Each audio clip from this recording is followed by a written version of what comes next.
Olá, estamos aqui mais uma vez com o nosso Direito Simples Assim, trazendo assuntos importantes que vão refletir seriamente na vida de todos nós, né? Hoje nós temos a honra de receber aqui o Dr. Marco Antônio Feital Leite. Ele é graduado em Direito pela UFMG, lá atrás.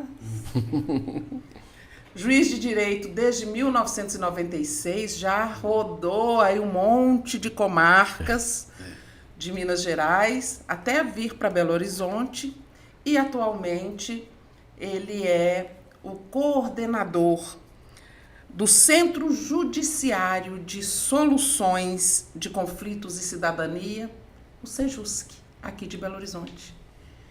Também aqui na mesa nós temos hoje os colegas Morgana, Vinícius e tem a Tamara que está ali nos bastidores, né?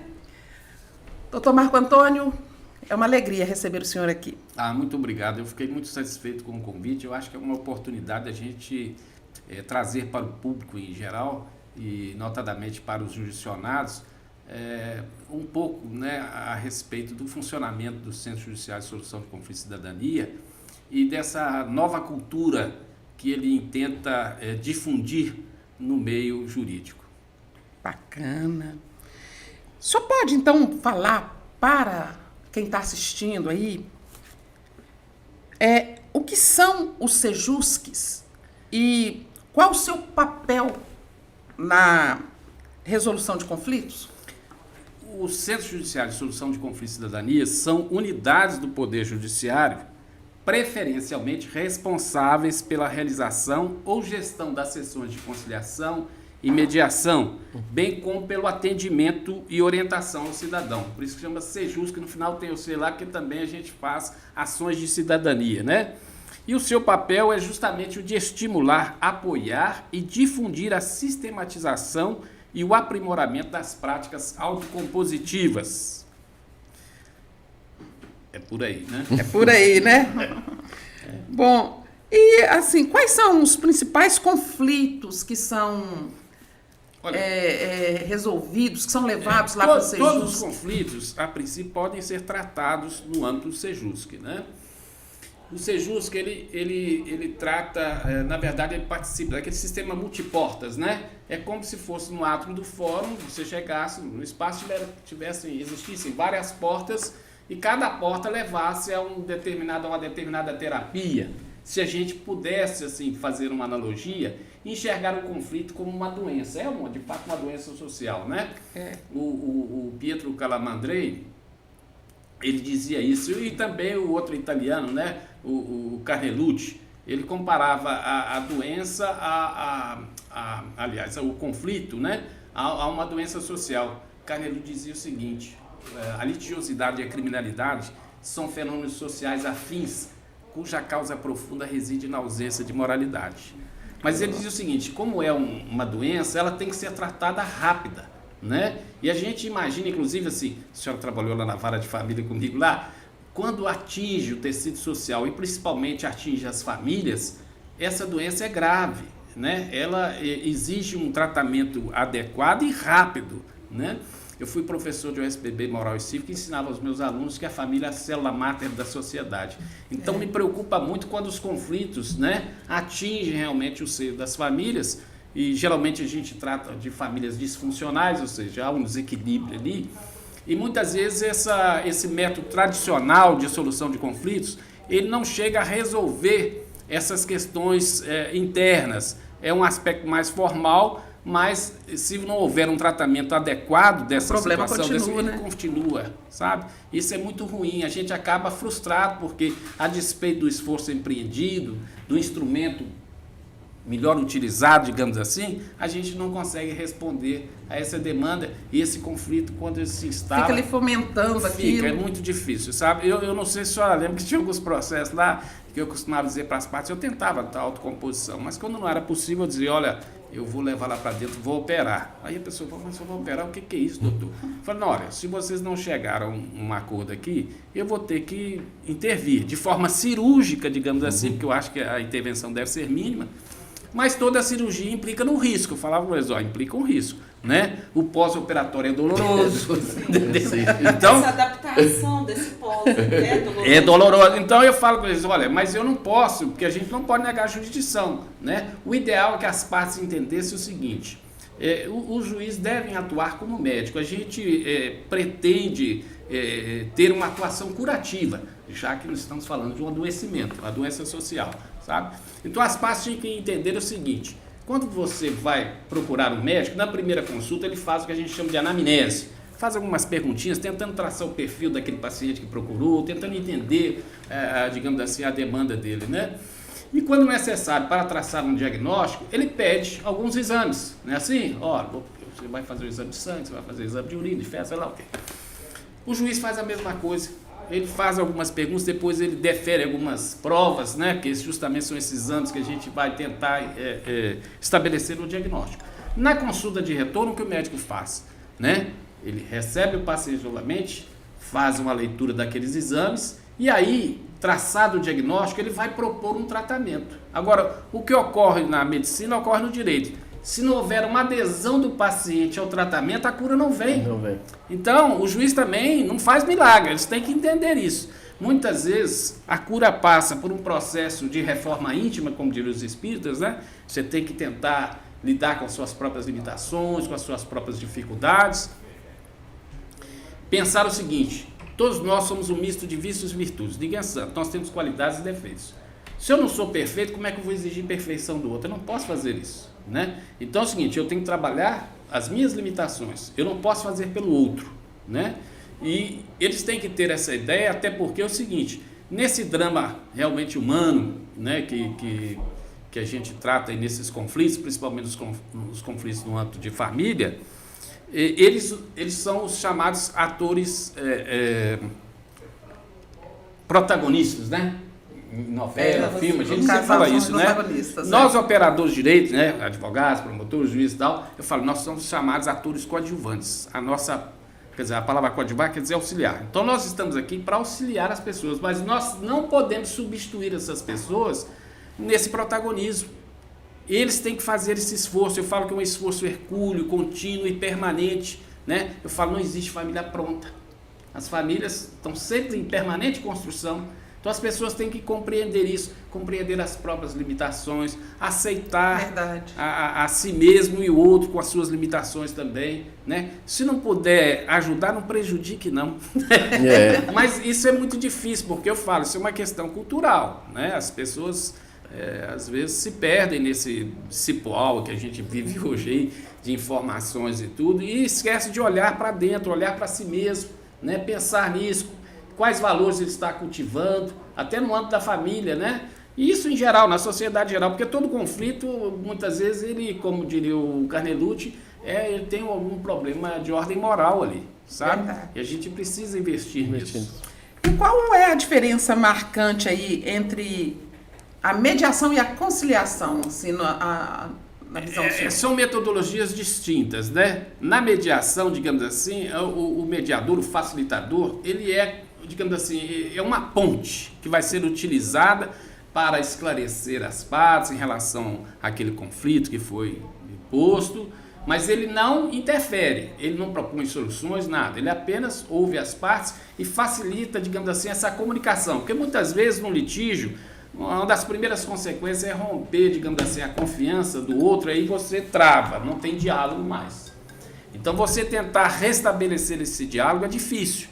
Daí, digamos assim, essa técnica da mediação, que ela é justamente para auxiliar, para facilitar, digamos assim, esse diálogo entre as partes, conscientizando as partes em relação aos seus direitos, né, aos deveres e tudo, mas a atuação dele é limitada, muito limitada. Já, digamos assim, na conciliação, o conciliador ele tem capacidade de intervir, né? Mais próximo, ele vai fazer sugestões e tudo, ele tem mais liberdade, inclusive, de atuação. Agora, outra diferença que tem entre conciliação e mediação é justamente em relação àqueles conflitos, né? A natureza. Tem conflitos de natureza objetiva, digamos assim, em que a conciliação é mais adequada. Já aqueles conflitos subjetivos, né? Principalmente esses de ordem, por exemplo, de direito de família e tudo, a mediação realmente é mais indicada, né? Por quê? Porque ali muitas vezes vai ser necessário manter um relacionamento, né? As relações de família são relações de trato sucessivo. Então a mediação, ela vai, digamos assim, pacificar aquele conflito, vai ajudar a pacificar aquele conflito, né? E vai manter, digamos assim, essa relação. A continuidade da relação. Na conciliação, muitas vezes, dependendo da natureza do litígio, não é necessário. Às vezes você tem lá um inquilino, nunca mais vai ser seu inquilino, resolveu o problema ali da locação, vai embora e desconhece, entendeu? Mas a mediação... Essa coisa da mediação, até no âmbito empresarial, né? Existe, ela é fundamental e é muito, inclusive... Agora mesmo teve um curso no TJ. No âmbito empresarial, ela já é aplicada há mais tempo até do que em outros setores, realmente, da jurisdição, sabe? Em outras áreas. Porque também é uma relação que pode continuar. Vai resolver aquele conflito e vai continuar a relação ali justamente. Às vezes é uma cadeia de coisas, né? Entre fornecedores. Né? Então é fundamental. Isso é fundamental. E, doutor, uma pergunta. As vantagens, assim, porque as vantagens de usar, né, o método de mediação e conciliação, se o senhor compara com um processo, quais são as vantagens que nós temos? Olha, a vantagem, primeiro é o seguinte, que eu já falei com você, nas metodologias autocompositivas, o que a gente pretende é uma ação curativa, né? A gente fala aí,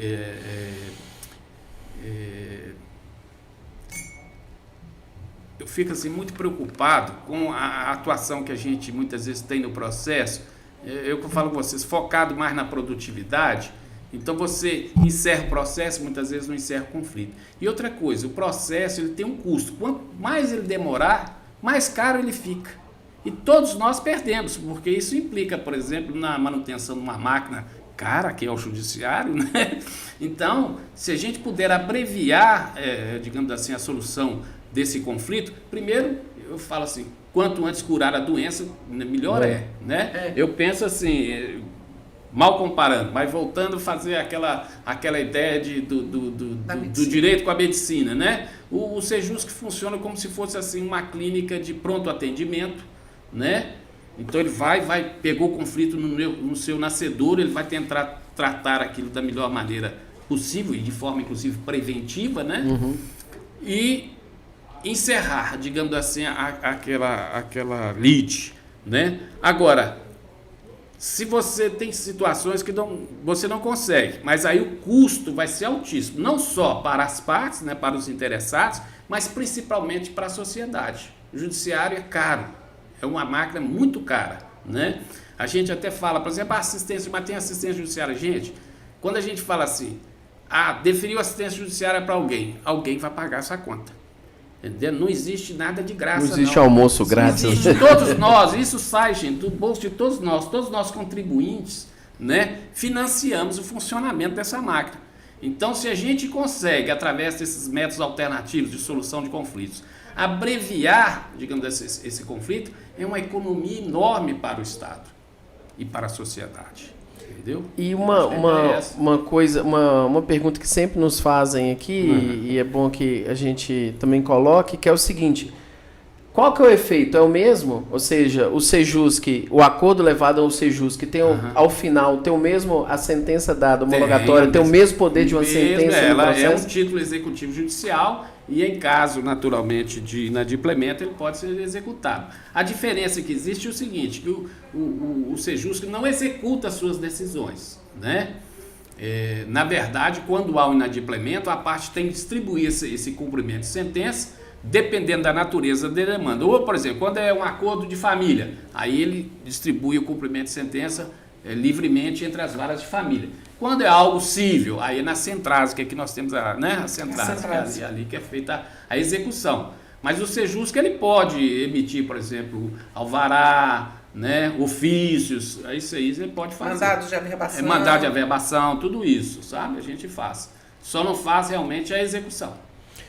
E uma última pergunta que eu tinha aqui dessas primeiras, assim, para as pessoas que estão nos assistindo ou nos ouvindo, dependendo do método, né, que eles estão fazendo, quais são as causas, quais são as situações que eu posso levar para o Sejusc e quais que eu não posso? A princípio, todas, né? Agora, é lógico que existem alguns direitos que são indisponíveis, aí não cabe transação, né?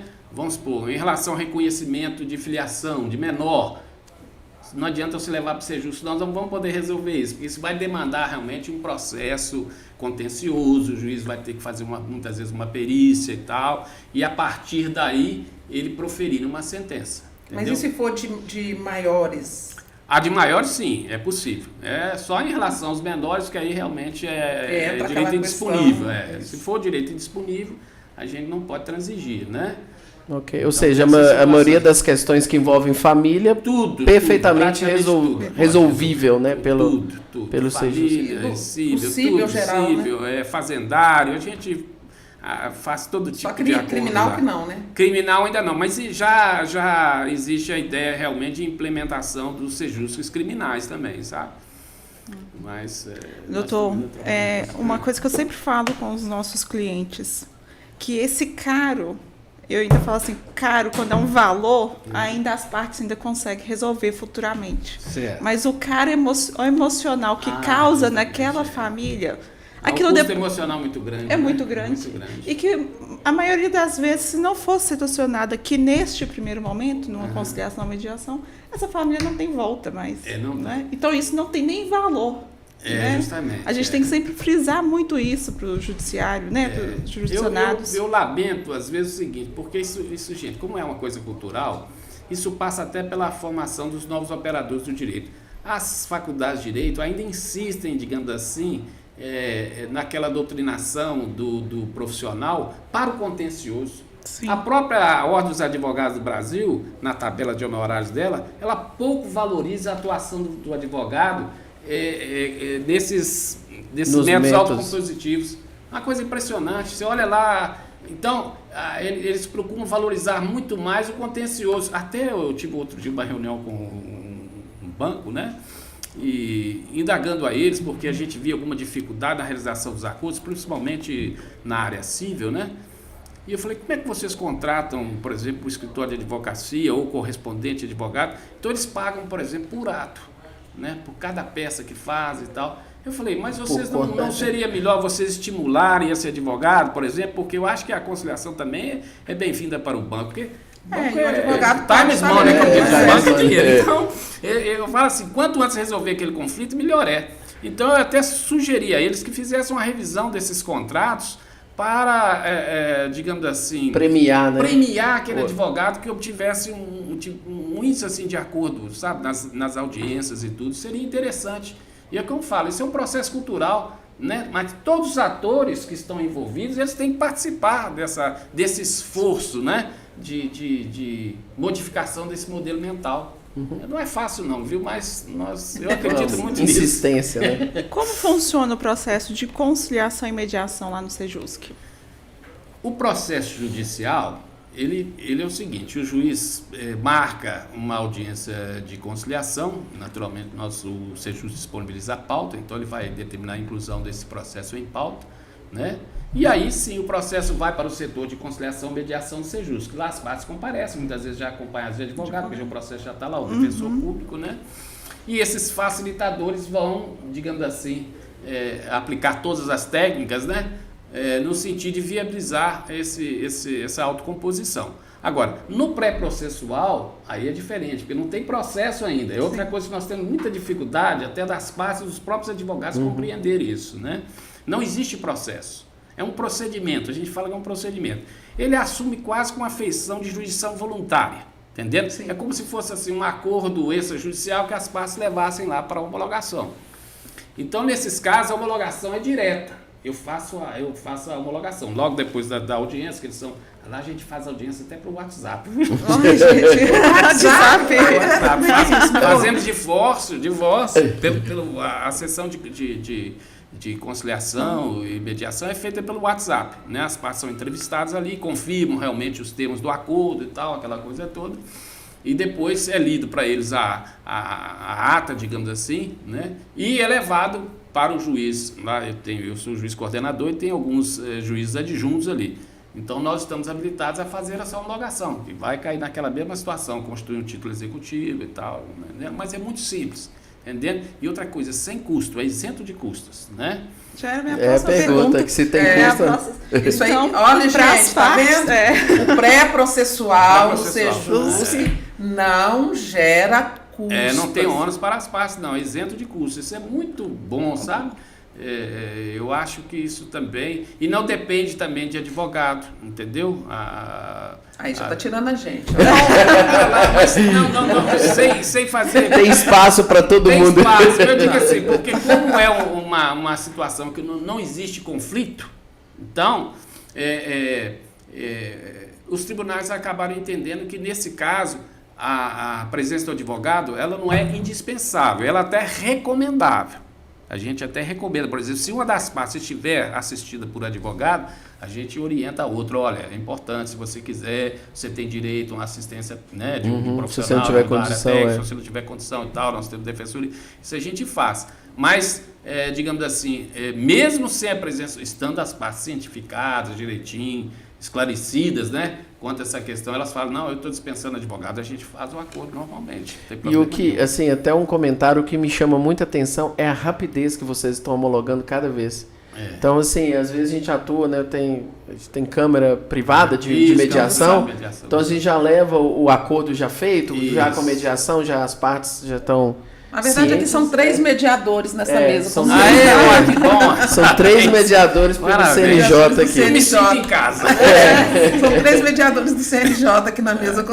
Eu acho fantástico. Inclusive, também, né, eu sou professor, eu sempre falo com os alunos que é o futuro. Isso. E, infelizmente, as faculdades realmente não trabalham, mas essa qualidade que não é apreciada, assim, que não é trabalhada dentro da faculdade, que é a qualidade do mediador, do negociador, que para um advogado ter essa característica hoje é essencial. Essa formação é fundamental. Ninguém quer entrar com um processo que, imagina as varas de família que o senhor já foi, você vai entrar... E não é só dos advogados, não, eu falo defensores públicos, magistrados. Olha, se você colocar um magistrado, por exemplo, que está acostumado àquele modelo de jurisdição, do contencioso, no SEJUSC, ele dá trabalho, ele tem dificuldades, por exemplo, que lá, por exemplo, às vezes você, por exemplo, igual no exame do documento inicial, né?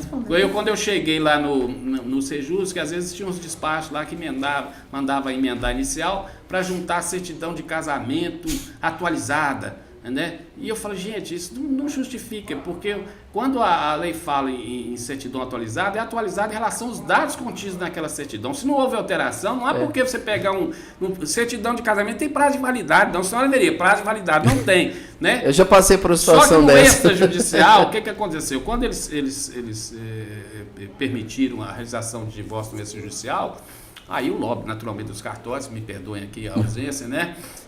Mas eles fizeram um lobby no sentido seguinte, até porque o oficial do registro civil, o cartório do registro civil, é o primo pobre, digamos assim, aquele que menos arrecada. Então precisava de ganhar um dinheirinho, não, obrigado. Ele precisava de ganhar um dinheirinho. Então fizeram um lobby no sentido de que lá você tem que apresentar uma certidão com menos de 90 dias, né? Para gerar o custo. Para gerar o custo. Mas eu falei, não seja justo que nós não podemos fazer isso. Primeiro porque é uma interpretação, digamos, é uma norma restritiva, a interpretação tem que ser restritiva, é só para lá. Embora eu também discuta a constitucionalidade, mas eu falo, não, tudo bem.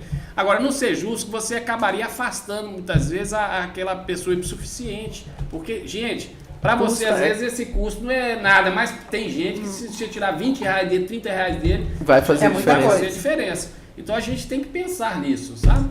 Então, eu falo, se um juiz vem para lá e tudo, ele vem com aquela ideia lá não, tem que fazer a emenda aqui, tem uma série digamos, de providências, muitas vezes inúteis e protelatórias, sabe?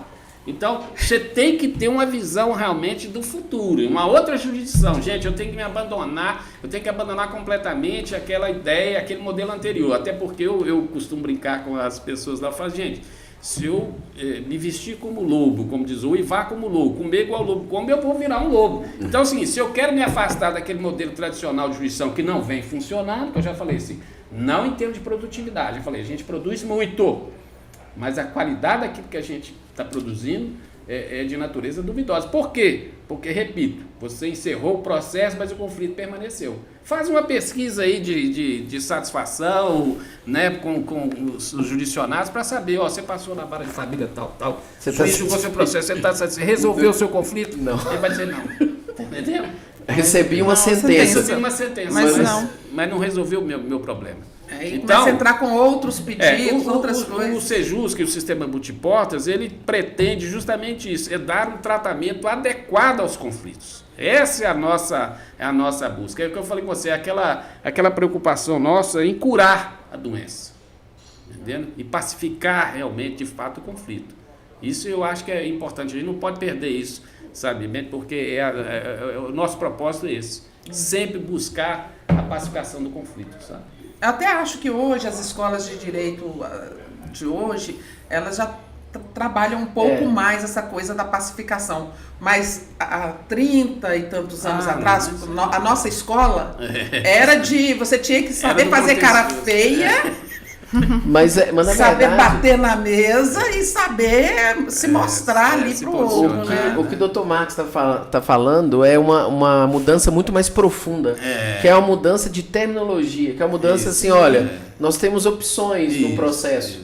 Então, você já preparado, você abrir mão, por exemplo, seria uma escolha mesmo, quase que consciente, olha, nós vamos ensinar processo civil, mas nós vamos dar ênfase, porque o futuro nós vamos dar ênfase nos métodos autocompositivos. Que estão ali dentro. Que estão ali dentro, é quase uma mudança de mentalidade. É economia para todo mundo. E o que o judiciário tem que fazer é oferecer esse cardápio de soluções, entendeu? A parte vai fazer a sua escolha. Porque tem gente, infelizmente, que não está preparado para a autocomposição. Vai fazer o quê? Tem gente que precisa do processo, é quase assim uma coisa de catarse psicológica. Eu preciso daquele processo, eu quero sofrer, eu quero...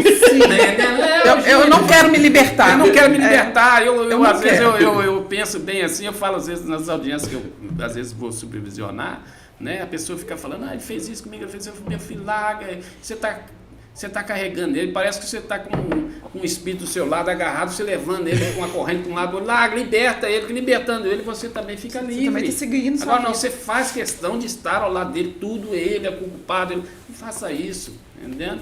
Assuma, digamos assim, as suas... Porque eu falo assim, a vida é feita de escolhas, né? Nem todo dia a gente faz a melhor escolha. Mas uma vez feita a escolha, você vai pagar um preço por ela. A vida cobra, entendendo? Então as pessoas têm que saber... Ação e reação, né? As pessoas têm que saber a todo momento de escolha, porque tudo é um processo. Ó, lá atrás você escolheu namorar, lá atrás você escolheu noivar, tem aqueles, né? Aquela coisa toda. Aí... Esses ritos de passagem, foi evoluindo, casou, ó, você fez a escolha, você casou com fulano e tal, agora depois eu não sei porquê, assim, os casamentos estão durando tão pouco, sabe? Mas também assim, as pessoas já não namoram mais, assim, no meu tempo, eu não sei se eu vou servir de exemplo não, mas eu namorei 13 anos, eu conheci minha esposa, ela tinha 13 anos, eu tinha 15, nós estamos casados até hoje, não passamos todo esse processo e tudo, sabe? Mas hoje os casamentos não são duradouros, sabe? Eles terminam muito hoje em rápido. dia eles tentam explicar isso tem um filósofo chamado Zygmunt Bauman que fala que os amores hoje são líquidos, tudo é muito efêmero, ninguém quer lutar por nada, se não deu, é como se hoje em dia a questão capitalista é como se a fila anda. É como se fosse um produto. Eu comprei aquele produto, eu não estou gostando, eu não vou fazer um esforço para tentar melhorar, eu vou trocar por outro. Não, vai trocar, justamente. Uma coisa meio quase que capitalista. Mas é triste, né? É triste, claro. Isso quando entra assim nas relações humanas, né? E principalmente me preocupa muito isso, gente, que eu falo, se a família é a base realmente da sociedade, nós temos que cuidar bem das nossas famílias, né? Eu acho assim, eu cheguei à conclusão, né, após quase 30 anos aí de magistratura, de que o Estado precisa investir maciçamente na educação. A educação é a base. É através da educação que a gente vai conseguir transformar essas pessoas, sabe? E reduzir, digamos assim, a litigiosidade, a criminalidade. Fora da educação, nós não vamos conseguir nada, absolutamente nada. Vamos ficar enxugando gelo, sabe como é que é? Então, eu acho assim, o Estado precisa realmente investir mais, né? Na educação. E quando eu falo educação, não é aquela coisa formal, aqueles conceitos técnicos, não. É formação realmente de base, são valores, né? Que são passados pelos pais, pelos pela pais, família, na própria né? escola. Eu tenho um maior respeito pelos meus professores, desde lá do primário. Eles foram meus pais também, me ajudaram na formação, sabe? Eu acho isso fantástico, tenho um maior carinho por eles, né? Se não fosse eles, eu nem sei se eu estaria aqui, né? Mas quantos valores eles me ensinaram. As escolas hoje estão entregues aí, uma situação realmente de desgoverno, sei lá o que, está muito triste, sabe? Você vê esse quadro, sabe? E as pessoas que saem desse meio, o que nós podemos esperar da sociedade amanhã, né? Eu falo, se a gente quer uma sociedade melhor, porque a gente sempre critica o mundo atual, fala de corrupção, de uma série de mazelas, né? Violência e tudo. Se a gente quer uma sociedade melhor, nós temos que começar a investir nas famílias, nas escolas e tudo. Aí a gente, lá na frente, que a gente vai começar a colher os frutos desse esforço. Mas nós não podemos abandonar as escolas, né, a educação dos nossos filhos, não, senão nós estamos perdidos, como diz o outro. E no caso da mediação, tem as câmaras, né? Muitas câmaras privadas. As câmaras privadas de conciliação e mediação, né? É importante, elas também cumprem um papel fundamental, até de ajudar o Sejusc na difusão desse novo modelo cultural, sabe? Isso é muito importante, eu acho o papel delas fundamental, sabe? E eu sempre estou lá apoiando e estimulando a criação, né, dessas câmaras. E também é o seguinte, eu vejo, outro dia nós tivemos uma reunião, Montes Claros, né? Um encontro dos juízes coordenadores do Sejusc, e eu indagava os meus colegas, você tem utilizado o trabalho das câmaras, né, privadas de mediação, porque parte, naturalmente, do atendimento é reservado justamente para que esse processo... Geralmente eles não fazem. Não fazem. Os tribunais não fazem. Aí eles falam assim, eu não tenho... Eu falo assim, não tem, a Câmara não tem atendimento porque vocês não estão demandando. Né? Porque se vocês demandarem, elas vão começar a fazer o trabalho delas e tudo, vão começar a aparecer e tudo. É importante que vocês demandem essas câmaras até para que a gente faça a difusão desses valores, dessa nova cultura, né? Com certeza. Exatamente. Uma questão interessante que o senhor já até respondeu, mas só confirmando, a sentença então homologatória ali que vai colocar fim àquele conflito, ela já é final, eu não preciso levar para nenhum local mais para validar numa vara de família? Não, absolutamente não, ela tem o valor de título executivo judicial. Em caso de descumprimento é que eu digo a vocês. Aí vai distribuir. Aí vai distribuir para o cumprimento daquela sentença, mas ela tem o valor de título executivo judicial. Ou seja, é uma pergunta, a partir desse título, por exemplo, para verbar em algum local, já é válido como uma sentença. Inclusive, muitas vezes a gente dispensa até um mandado. Na própria sentença a gente consta que vale como mandado. Essa decisão vale como carta de sentença para fim de registro e tal, e já vai ali. Isso é interessante, né? Porque você economiza, e tira aquela coisa burocrática, agora tem que esperar o prazo, expedir o trânsito julgado para depois expedir o mandado, depois eu venho aqui pegar o mandado. Não, ali você já sai com a decisão, já com o valor de mandado, você já leva lá no cartório e resolve mais rápido, sabe? Doutor, então essa implementação do Sejusc contribuiu muito para essa celeridade, né? Olha, nós resolvemos muitas questões. É lógico, gente, que o Sejusc, eu estou falando aqui do Sejusc, da ideia do Sejusc, do conceito do Sejusc, que eu tenho aqui em Belo Horizonte. Eu tive esse contato com os colegas lá em Montes Claros, e naturalmente alguns Sejusc ainda carecem, por exemplo, de uma estrutura mínima, né, para poder atuar como deveria, né? Mas por Belo Horizonte, a gente pode tirar o exemplo, né? Nós aqui solucionamos muitos processos. Você tem ideia de números? Tem, eu trouxe para vocês aqui, se me permite. Nós queremos números, demais esses números. Eu trouxe aqui alguns números. É lógico que porque o Sejusc ele atua em várias frentes. Até uma pergunta que eu ia fazer para o senhor, que a resposta vai ser essa, porque vai ser uma resposta contundente, porque o senhor vai ter dados aí, que era justamente essa parte aqui do que o Tribunal de Justiça aqui tem feito para fazer promoção do Sejusc e dessa nova forma de resolver os conflitos. Né? E o senhor vai me dar a resposta e ainda vai me dar dados. Vou te dar a resposta. Olha, o Sejusc, ele está subordinado à terceira vice-presidência do Tribunal de Justiça, né? E o desembargador Rogério Medeiros, ele foi meu professor. Foi professor? Foi. Ele tem feito um esforço realmente hercúleo.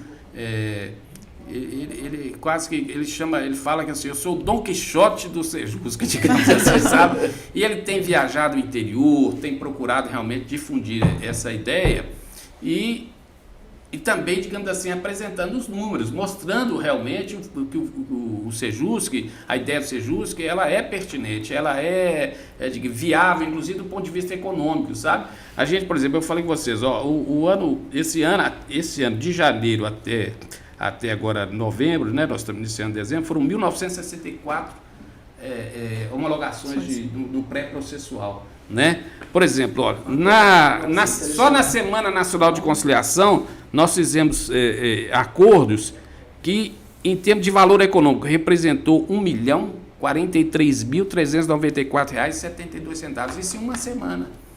Você imagina isso replicado no ano todo, na economia que o Estado está fazendo e esses valores entrando também na economia, que as partes estão recebendo seu dinheirinho e tal. Então, isso é muito importante, né? Isso mostra como a atuação do Sejusc ela é fundamental, né, para a realização desses direitos, né?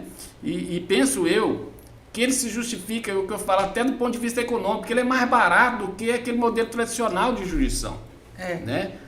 Nós temos que convencer a própria instituição em apostar nesse novo modelo. Essa era até uma pergunta, qual que é a dificuldade? Porque, por exemplo, é tão bom, né, assim, você traz resultados positivos, é o futuro muito mais rápido, não tem custa, e por que ainda...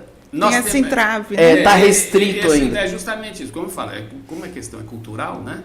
Esse é o demanda problema. tempo. Nós temos uma dificuldade, por exemplo, eu falo, de estrutura mínima. Quem conhece, vocês já conhecem aqui o prédio lá do Sejusc? Sim. Ele não tem acessibilidade, já viram lá? Não tem escada, não tem elevador. Não tem. Se a pessoa chegar lá, eu tenho que descer lá embaixo para fazer audiência, inclusive pedir as minhas escusas, né? Em nome do Estado, do Judiciário, dizer, olha, nós estamos mudando, o prédio vai ser entregue e tal. Porque realmente a estrutura ali não é adequada, né? O espaço está muito acanhado e tudo, né? E isso, gente, aqui em Belo Horizonte, que é a capital do estado, né? Eu estou muito mais próximo do centro de poder e tenho lá minha força lá para pagar e tudo. Agora, os colegas do interior é uma outra realidade, muitas vezes é um servidor só cuidando dos processos Sejusc.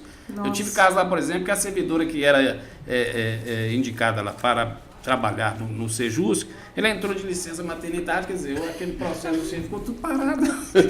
Olha só, então o que a gente precisa, o que a gente demanda é uma estrutura mínima de funcionamento, né? Que a gente possa responder, digamos assim, a essas aspirações, né? de difusão de cultura e tal, mas a gente precisa de uma estrutura adequada.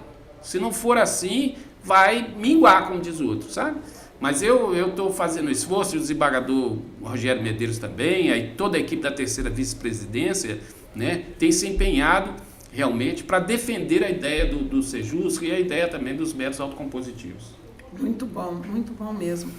Só lembrando aqui o pessoal que está começando aí na advocacia agora, né, que lá no PJE tem um espaço lá destinado para a distribuição do pré-processual.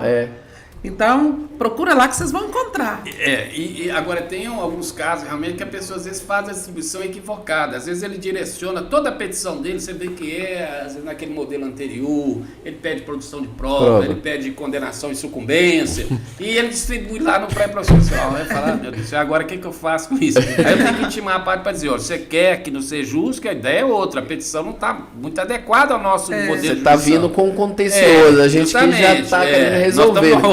Outra vibe. Vamos nos ligar. Mas, né, e às vezes eu tenho que fazer a restribuição, às vezes a própria parte pede, não, foi um erro, eu queria distribuir para a vara de família mesmo e tal, aí a gente remete lá para a vara de família e tal, tudo bem. Então, gente, olha aí, é isso aí, hein? Tem que ficar atento a essas questões todas, na hora de distribuir o processo e tudo, né? Isso tudo facilita, gente, tudo ajuda, né? Com a tecnologia e tudo mais, a tendência do Sejusc... A tecnologia é formidável, eu estou dizendo, como é que a tecnologia nos ajuda, né? A realização de sessões por videoconferência, por WhatsApp, pô, que coisa boa, né? Você pode fazer às vezes um divórcio, uma pessoa está lá no estrangeiro.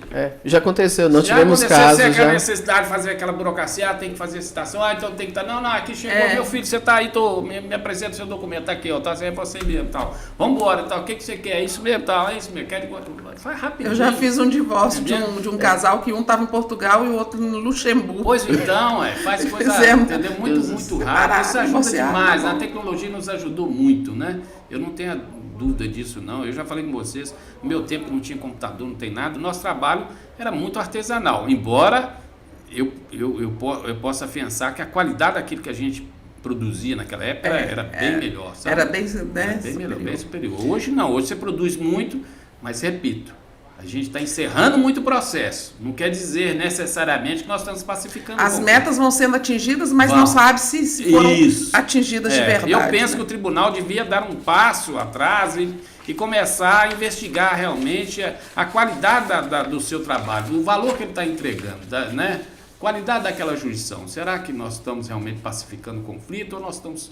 Porque senão a gente corre o risco de sofrer, como diz o outro, tropismo, né? A instituição trabalhando para ela mesma e esquece que a gente entrega valor, que a gente funciona e a gente existe para o cidadão. Todo poder emana do povo e em seu nome será exercido, não é assim? Uhum. Então a gente não pode perder esse foco. O judiciário ele existe, mas para o cidadão. Não é para si mesmo. E tem uma questão muito interessante que é o seguinte, dentro de uma vara de família, se você usa o sistema tradicional, vão ter questões complexas e questões simples. Isso. Se você consegue, vamos dizer, a questão complexa talvez seja mais difícil a gente ter uma autocomposição, mas se a gente pega todas as questões menos complexas, leva para o Sejusc, sobra para aquele juiz da vara de família mais tempo para analisar processos mais complexos justamente. E com a sentença melhor. É melhor. Agora, a gente não pode perder de vista o seguinte, porque a solução, não existe solução pronta no judiciário. Muitas vezes a pessoa vai lá naquela expectativa que o juiz vai dar a sentença e vai definir, vai resolver. Não tem remédio pronto. É um processo. E quando eu falo processo, não é processo judicial, é porque tudo é demorado, tudo vai exigir tempo, tudo vai exigir esforço, hercúleo, contínuo, permanente. As pessoas têm que investir naquela relação, né? Quando eu falo assim, terminou o casamento, mas não terminou uma família, não. A família permanece. É uma família diferente, não é a tradicional família mineira, papai, mamãe e filhinho morando junto, né? Mas é família e você tem que cuidar da sua família, né? Se você que faz parte, que integra aquela família, né? Você não tem o cuidado necessário, você acha que o juiz, por mais zeloso que ele seja, por maior sinceridade e propósito que ele atue, ele vai resolver o seu problema? Não vai. Então as pessoas têm que ter essa consciência de que a solução passa necessariamente por ela. Qual o defeito do modelo de jurisdição anterior? As partes eram alijadas do processo decisório. Repito, era um processo feito por doutos e para doutos. Quantas vezes a gente chegava na audiência, vocês têm experiência de advocacia, sabia muito bem disso, né? A gente estava lá conduzindo o processo, as partes sequer eram ouvidas. Eu não falo nem escutar, porque escuta é qualificada, né? Ouvir, obediência eu ouvei. Mas escutar é dar atenção, né?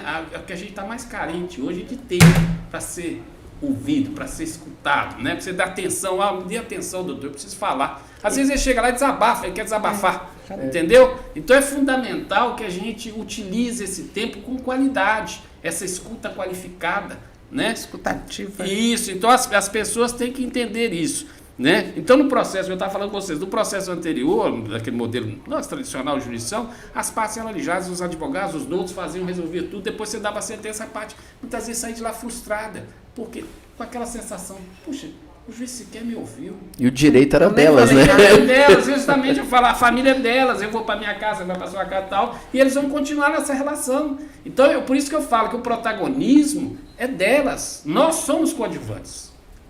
Nós somos operadores, né? Operadores, a palavra coadjuvante é auxiliar, nós estamos aqui para ajudar. Nós não vamos substituir vocês, não. Né? Quantas vezes eu digamos assim, me decepcionei, porque eu estava lá e tudo, o gente já chegava lá para mim e falava assim, doutor, o que o senhor decidir, está decidido. Eu falei, bonito, hein? A responsabilidade não é sua ainda. Eu assumi a responsabilidade pela solução do problema.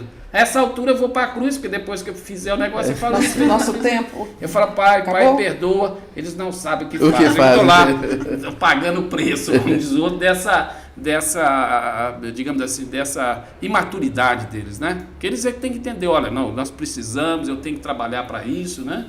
Ai, gente, não, mas tá tão bacana. Eu não preparado, eu estava tudo numa lista. Mas essa associação que o senhor fez ao final aí foi excelente. Tá tudo muito bacana. Pena que realmente a gente tem uma limitação de tempo, né? Senão a gente ficava aqui, né, Léo? O resto da tarde conversando com o senhor, Mas porque o senhor com certeza ele vai voltar, porque o tema ainda... Se Deus quiser, Senhor, se você volta. convidar, volto com o maior prazer. Oh, A gente então já tem se muito sente para convidado. conversar, gostei muito dos interlocutores, gostei muito de vocês e tudo. E eu acho que essa troca de experiência ela é fundamental, enriquece, né? A gente não pode se isolar, né? O judiciário, principalmente o juiz, é como o artista, né? Ele tem que ir onde o povo está. Então nós temos que estar esse contato realmente com o povo, com o cidadão, com o jurisdicionado, a gente entender realmente essa demanda, né?